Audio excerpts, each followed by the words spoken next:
friends, and welcome to Pod Return to the Waking Sands.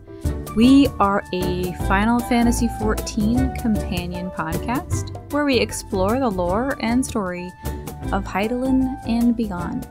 My name is Jen, and I'm joined by my co-host and researcher. I'm Levi. Hi, Levi. Hello, Jen. Hello, Jen. Today, we are playing through the Haukke Manor Hard optional dungeon. To recap our past knowledge, Jen, Haukke Manor used to be the home of Gridania's leaders until they decided to abandon it because they felt like they were putting on airs. So they handed over that residence to a prominent Elezen family, the Dartancours. This went okay until recently, when a Lady Amand-eater was disfigured during the calamity, and an Ascian nudged her towards enacting gruesome rituals and courting Voidsent as a means of restoring her beauty. But we killed her, or so we thought. Oh, shit. I'm glad we're doing this because the Manic Manor, the blue pickup quest, has been sitting in my duty list for months. I picked it up by accident months ago.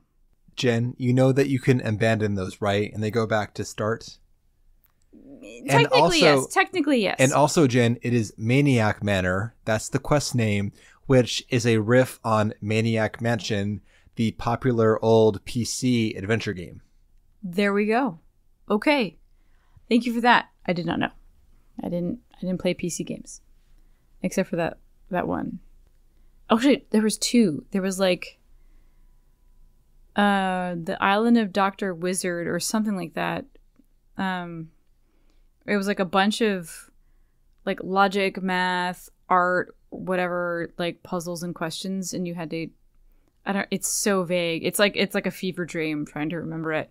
And then there was another game that was like you were a little submarine and you had to like toot your way through the ocean to do something. But it was like there was like a little submarine game, and then the island of fucking Mr. Wizard or some shit. This is crazy. Anyway.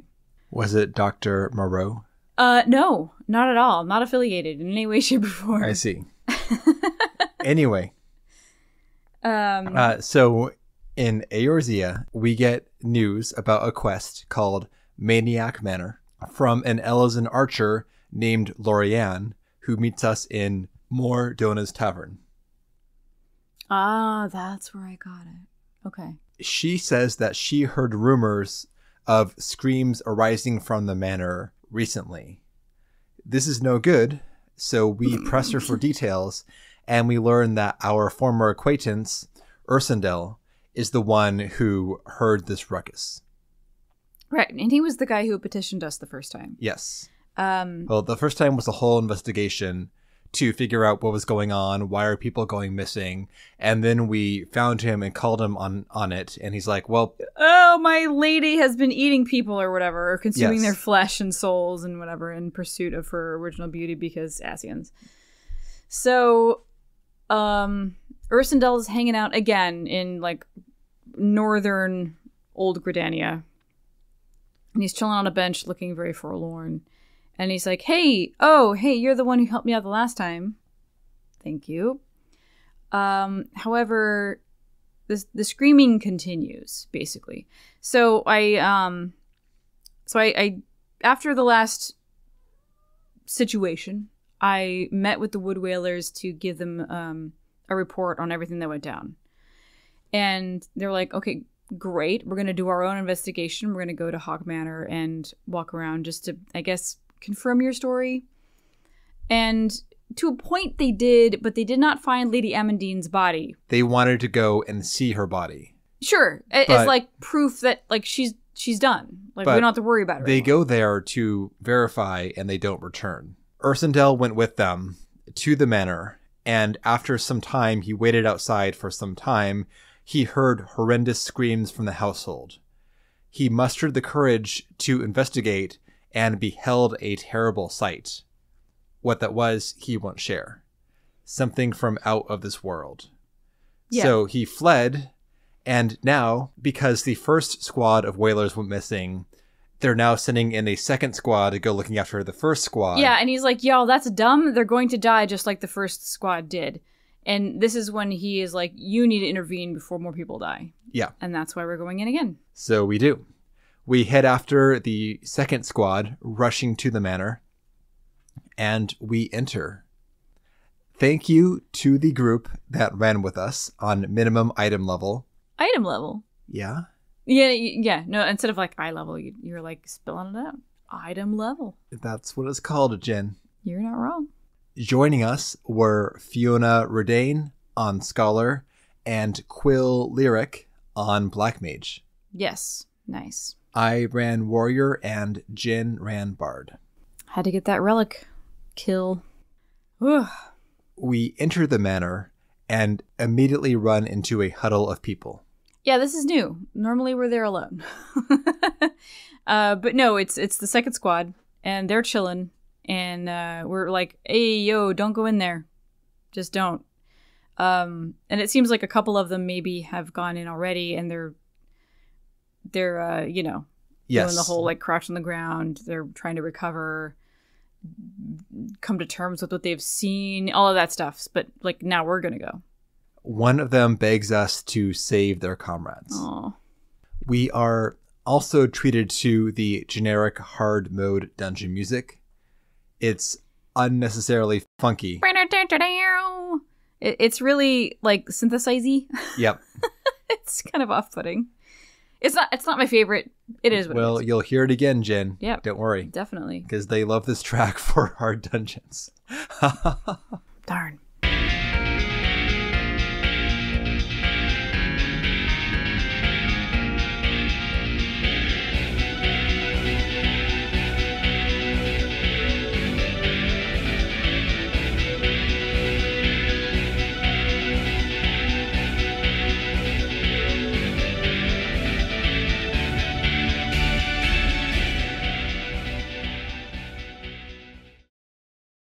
Even compared to our last visit, this place is absolutely trashed.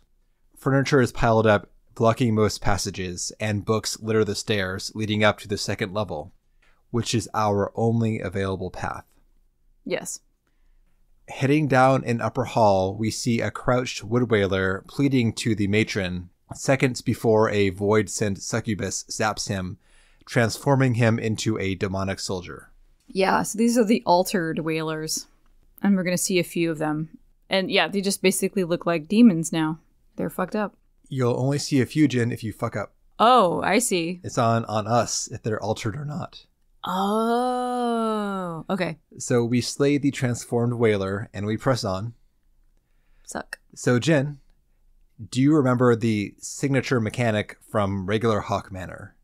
The tiny keys?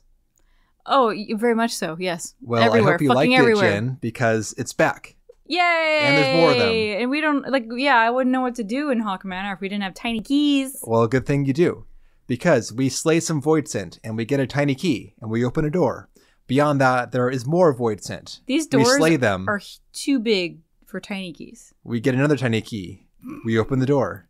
Beyond that is more void scent. Yes. We slay them. They drop a tiny key. We open the next door. It's literally like copy paste. Copy paste. It's same group of shit. I'm like, didn't we just do this? Yeah. We gotta really feel that mechanic, Jen. Because remember, it's felt it like Haukke Manor, but harder. We really have to earn that tiny key. We do. In each of these rooms, there is a succubus and a few imps. By them, there is a kneeling wood whaler. If we kill the enemies soon enough, then the wood whaler will run away to safety. If we take too long, though, they will be transformed into a demonic soldier, and we'll have to kill them. Damn it. Yeah, that happened. Yeah.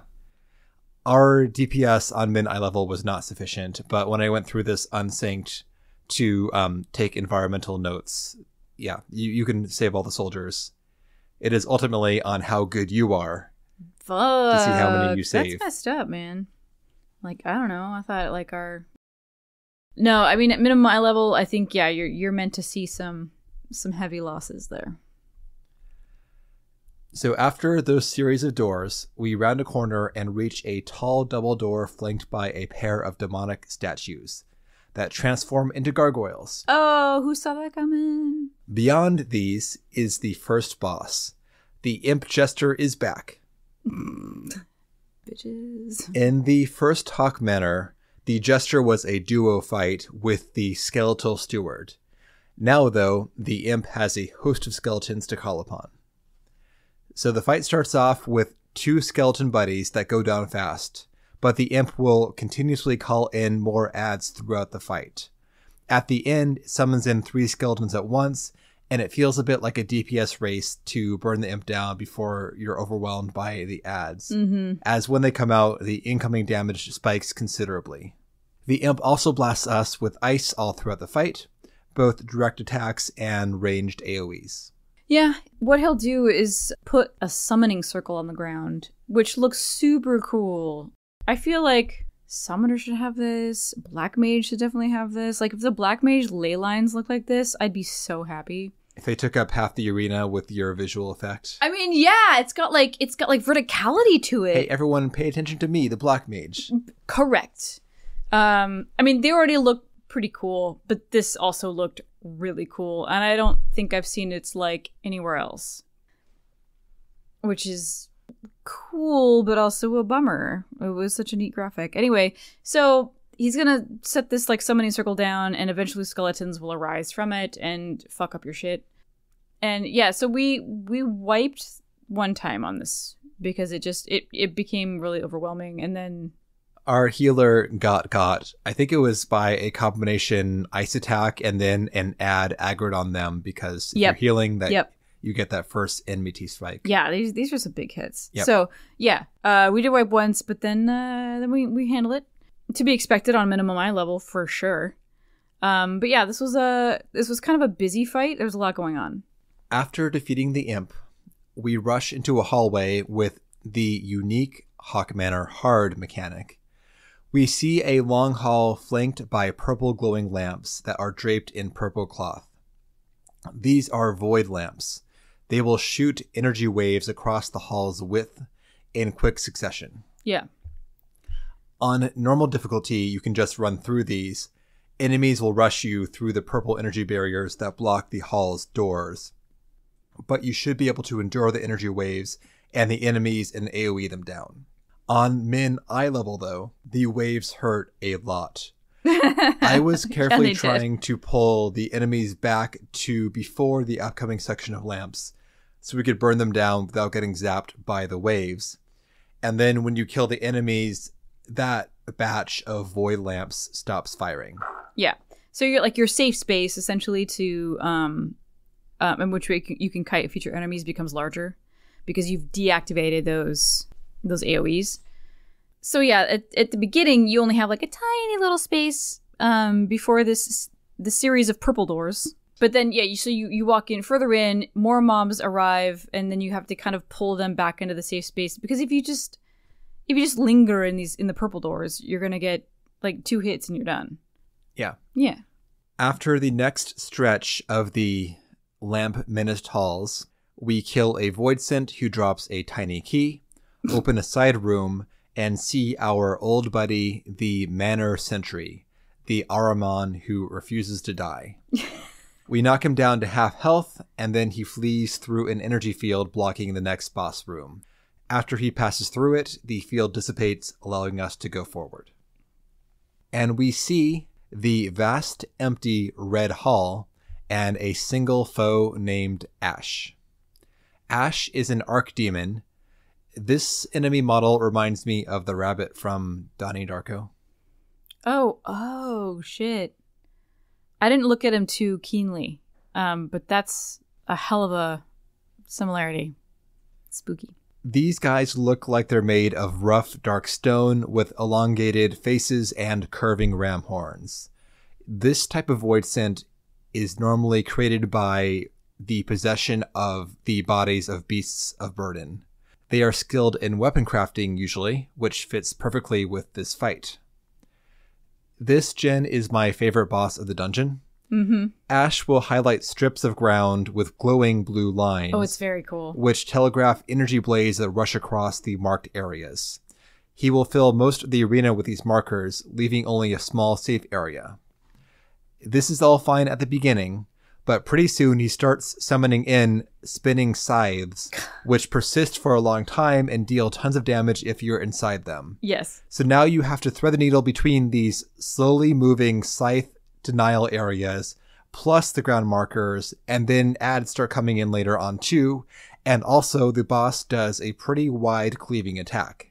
So the tanks got to keep them away from the party during all this shit too. Yeah. So it's a lot of different threats to manage. It keeps you mobile. I had a lot of fun doing this. Yes. No, I thought it was great. It really kind of looked gorgeous. Yeah. Yeah. Agree.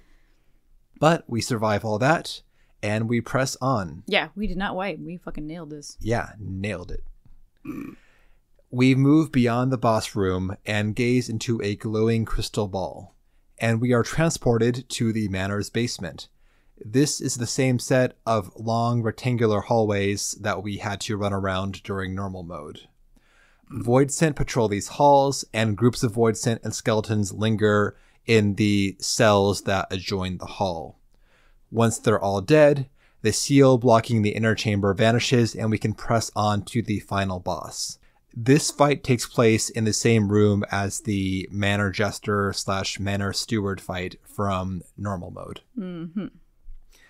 In this room, we are confronted with Haukke Manor, a succubus with a red energy blade. So I understand this is the Voidsent that is running the whole Lady Amand-eater horror show. Uh-huh. The one that Lady Amand-eater bound to restore her beauty. Also, Haukke Manor is not the Voidsent's actual name, but the one that was given to her by Lady Amand-eater, as Voidsent are loath to reveal their true names. Indeed, yes. This is an ads fight. Haukke Manor does the normal succubus moves, direct attacks, huge point-blank AoEs. She also does Blood Rain, which is a raid-wide attack of falling energy blades. That one hits really hard. Yep. She will summon in several ads in succession. The first one is our bud, the Manor Sentry, the old Ahriman. Then later on, a couple of succubi. And then she summons in Lady Amand-eater herself, the boss of the normal mode. The twist, though, is that besides just killing the ads in general, if you lead them for long enough, Haukke Manor will drain the life from them, gaining health and powering up. This didn't happen to us because we're pros, but I believe it's an auto wipe if she absorbs an ad and they're at full health. Nice. Yeah, cool. Otherwise, I noticed that the Ahriman will cast Stone Skin on Lady Amand-eater, so that will essentially give her a damage shield for a short time if you let it cast the spell. The succubi she summons, no big deal. And then, of course, Lady Amand-eater does also the standard succubus stuff, because she's just like a succubus. Yeah, she's basically like a minion in this fight now. Yep. Yeah. Because we leveled up Jin. We did. And she leveled down. Debatable. We did that. She's level 50 still. We did that. But yeah, she's not like running the household. No. This is what I call a endurance and target priority fight. If you have it drilled into you to kill the ads, then you'll be fine. But if you kind of tunnel vision on the boss, they're going to get you killed. You will be overrun. Yes. Either from them directly or from the absorption mechanic. Which is cool. Yep. Yeah. But otherwise, we kill Haukke Manor. Everybody, yes. And the Haukke Manor is finally, hopefully, purged of Voidsent. Maybe.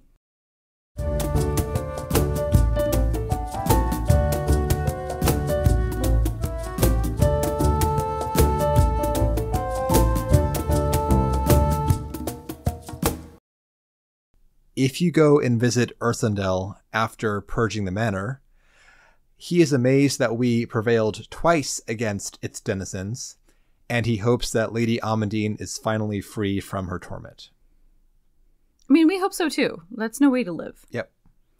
Though, I mean, I feel like Haukke Manor at this point is basically infested with bedbugs. I mean, there's no way to get rid of them. Like, it was completely, like, soaked with void scent. Even more so than before. Why void scent and bed bugs are correlate. Oh, because apparently you can't get rid of them. You know? I'm putting down diatomaceous earth. You know, I'm putting all of my shit in a hot dryer, and yet they persist. I think that we learned here that Haukke Manor still was alive after we killed Lady Amand-eater. And so... she just resurrected everything again. Yeah, exactly. Yeah, it's like the one bedbug egg you didn't find. Boom. So hopefully now it's clear for real because we killed the queen bedbug. There you go. That's the way it works. Yeah. I'm told. Exactly. You kill the queen and then suddenly everything else is gone. Yep. Any other thoughts on the manor, Jen? No, except I guess I'm glad we get to explore the upstairs this time.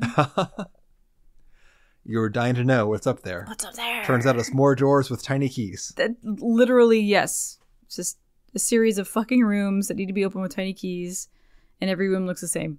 So, meh. I think it's a fun dungeon. I think the boss fights, especially number 2, are fun. Suitably challenging and cool. But yeah, number 1 and 3 are also good too. Yeah, I'm not mad at it at all. And the energy wave mechanic, I wish I guess that feels like the seed of an interesting idea. The way it works is that you're not forced to engage with it, but if they had it be more of either you have to dodge the waves while you're fighting enemies in the halls, or it's like a timed sprint thing or something. Yeah. Just to kind of up the stakes a little bit, I think it'd be a lot of fun. Totally. Because as it is right now, all you have to do is make sure you bait the enemies into the safe space, which you will always have. Whether the size of it is what is variable, but yeah, I was like, ooh, do we like time this shit? Are we supposed to kind of like, you know, move the enemies back and forth as we avoid the waves? I mean, you could do that, but you don't have to because there's a safe space. I think the waves come out so fast that you can't really dodge through them. No, you just have to be like not there. Yeah. Because they hit very hard. On minimum eye level. No flexing. Also, we keep running into these roadblocks for our attempts to do the relic quest. We're trying to space it out throughout all of the in-game, the post-game stuff for A Realm Reborn, but it keeps on throwing dungeons at us that we haven't done yet, so it's kind of a pain in the ass. Yeah, exactly. Like, in the hunt log, or you know, whatever it is, the books, the stuff we have to kill is gated behind these dungeons we haven't done yet. I'm like, fuck. So it's been like 2 weeks since we've been able to make any progress on our relics. More than that. But yeah. Yeah, I know. It's been a really long time. But it's going to be like 4 more weeks, Jen, because we have to do Holatolly hard still. Anyways, we'll get there eventually, but we got to do some Crystal Tower first. Yeah, so we'll never be done. We'll never be done. That's not how it works, Jen. Never. That is literally not how it works. Next time, we'll be talking about the Bard job through level 50. Ew. See you then. There it is.